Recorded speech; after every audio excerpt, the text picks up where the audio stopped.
Rui Alberto. Estamos aqui à conversa sobre o último livro que escreveste, Fazer Catequese com Pré-Adolescentes. Como é que surgiu a ideia de escrever este livro? Foi no decorrer do sucesso do anterior, que era fazer catequese com adolescentes? Sim, é um bocadinho óbvio. O ano passado, a pedido de várias famílias, escrevi um livro chamado Fazer Catequese com Adolescentes, é que de alguma maneira apontava algumas estratégias, algumas opções de qualidade para quem faz catequese com os adolescentes. Quase naturalmente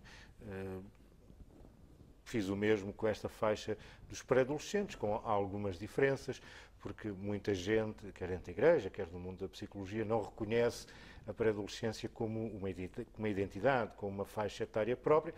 Trouxe algumas dificuldades, mas nós que trabalhamos com estas faixas de idade percebemos que há ali qualquer coisa que pede da parte de quem os evangeliza uma postura e estratégias diferentes. Vamos começar por falar o que é que caracteriza então de facto essa faixa, até porque na introdução do livro tu reconheces que se pudesse escolher trabalhar com uma faixa etária enquanto catequista, que seria essa a tua fase de eleição. Porquê? O que é que caracteriza os pré-adolescentes que os torna assim tão especiais? Em primeiro lugar, assim, muita gente, mesmo no mundo da psicologia, não reconhece que haja uma pré-adolescência. De alguma maneira diria, bom, da puberdade para a frente és adolescente até não sei quando, da puberdade para trás estás ainda na infância, não é? E esta mesma visão afeta muito da prática eclesial.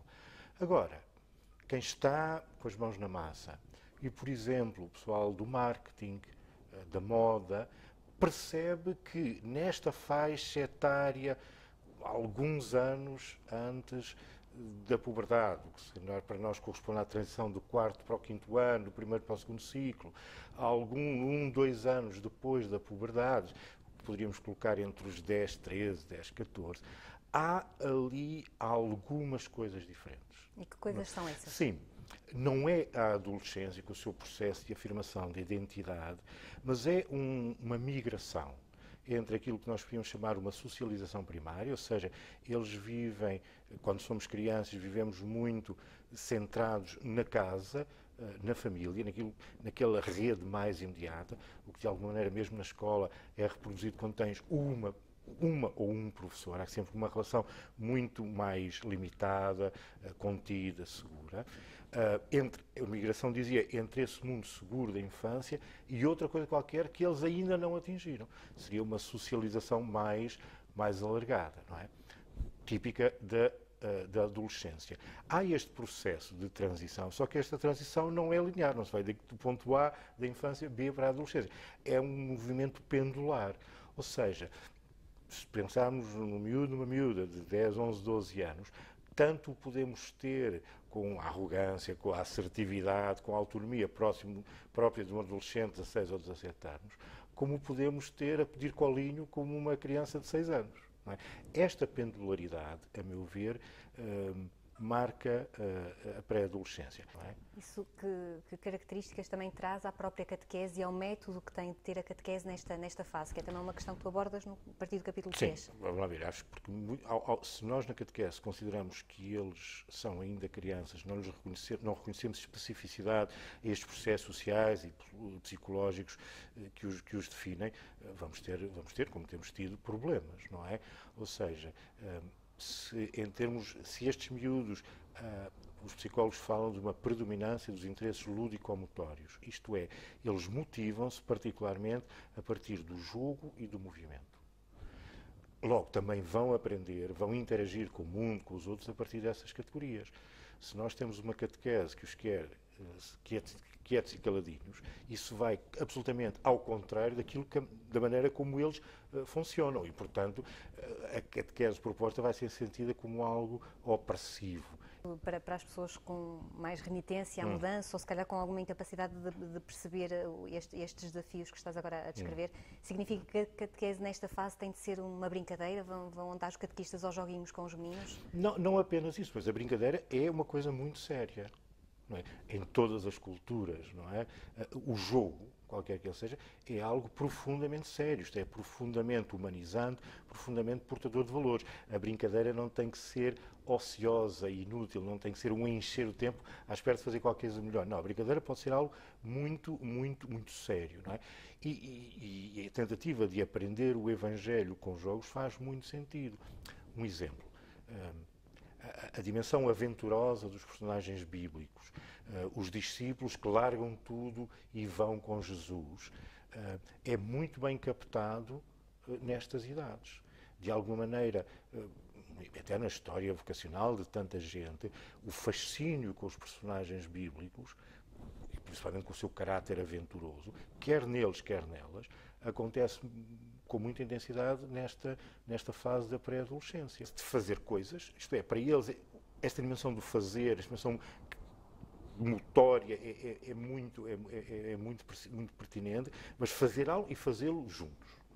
Isso condiciona um bocadinho o tipo de grupo que é feito. Agora, voltando à tua pergunta anterior, se temos uma catequese que não faz coisas, que não cultiva esta dimensão dos laços, esta coesão, necessariamente eles vão pôr as suas melhores energias noutras propostas que não na catequese. E para além desta capacidade de retirar o potencial educativo do jogo, de saber criar estes laços no grupo e também de ser capaz de dar colo e ao mesmo tempo de retirar o colo às crianças, que outras características deve ter o catequista desta fase? Uma imensa paciência. Não, uma imensa paciência porque, de alguma maneira, estes miúdos, estes pré-adolescentes têm muita energia, não é? O adulto não deve deixar de ser adulto. Não deve deixar de ser adulto. Eles precisam de adultos que os confirmem, que os estimulem. Agora, sem deixar de ser adulto, ele deve ser alguém que está perto, que estimula, que acompanha, que faz uma série de papéis, não é? Que é quase um irmão mais velho, um pouco mais velho, é para o pai, a mamã ou o avô, e pronto, e às vezes é um pouco desgastante para o catequista, como para os educadores que trabalham nesta fase, não é? Depois tem que ser alguém profundamente imaginativo, isto é, capaz de oferecer propostas surpreendentes, fascinantes. Depois, nós adultos temos um certo equilíbrio de racionalidade, trabalhamos bem com conceitos. Os pré-adolescentes preferem trabalhar operativamente, não é? E, portanto, este catequista da pré-adolescência terá que ser alguém que é capaz de desenhar atividades para a aprendizagem do Evangelho, e a aprendizagem aqui implica tudo, atitudes, oração, liturgia, tudo. Todas as dimensões. Em que eles aprendem a partir do fazer. Fazer catequese com pré-adolescentes, em que procuras responder às perguntas mais frequentes que os catequistas desta fase te dirigiram. Que dificuldades são essas? Tem a ver com aquilo que apontavas, esta necessidade de às vezes ter preciso reajustar as propostas? Há problemas muito ao nível da motivação e ao nível da qualidade das propostas, ou seja, muitas paróquias, para lá do desenvolvimento psicológico dos pré-adolescentes, há uma dimensão cultural e social, não é? Como sabemos, durante os primeiros anos da infância, números muito elevados de crianças participam na catequese, têm acesso à primeira comunhão. Em seguir à primeira comunhão, pelo terceiro ano, regra geral, há uma queda na participação. Mas ainda há uma certa pressão social, há uma expectativa, há a pressão dos pais para que eles participem. E, motivados ou não, os pré-adolescentes não têm autonomia suficiente para dizer não vou à catequese. E vão puxados pela orelha pelos pais, não é? E às vezes estão um bocadinho lá contrariados, não é? E se o catequista não consegue ganhar a vontade de eles estarem ali, as coisas tornam-se um pouco pesadas. Depois, nos últimos anos, a maneira como os materiais de catequese têm sido desenhados parece-me absolutamente errada. São catequeses desenhadas para a interioridade, para a reflexão, que são dimensões humanas importantes e de que os pré-adolescentes também são capazes, só que eles chegam à interioridade da reflexão pela exterioridade, pelo jogo, pela dinâmica e tudo mais. Agora, quando a nossa catequese é silêncio, calados, refletivos, pensar com os seus próprios botões, é inatural para os pré-adolescentes. Isso é sentido como eles como fortemente repressivo. Bom, e claro, depois manifesta-se como a irrequietude, bicho carpinteiro, não param quietos, o catequista... A própria desmotivação na adesão à catequese e às atividades. Há discussão, e aquilo depois torna-se assim um jogo muito, muito cruel, não é? O catequista a tentar dar matéria, consciente que os pré-adolescentes, os catequizandos não estão minimamente interessados, não estão minimamente alinhados no processo, mas as pessoas vão aguentando um bocadinho esta fachada de catequese.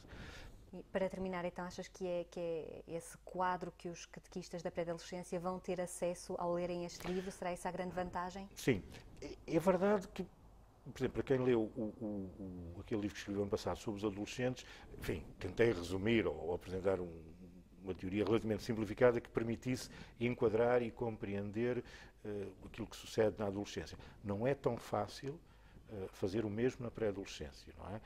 Até porque a investigação científica é muito menor.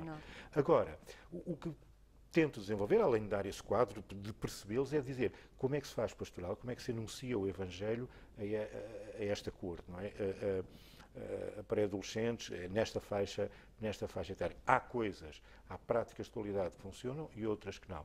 E tentei perceber, ou tentei apresentar e justificar aquilo que seriam as boas estratégias para estas idades.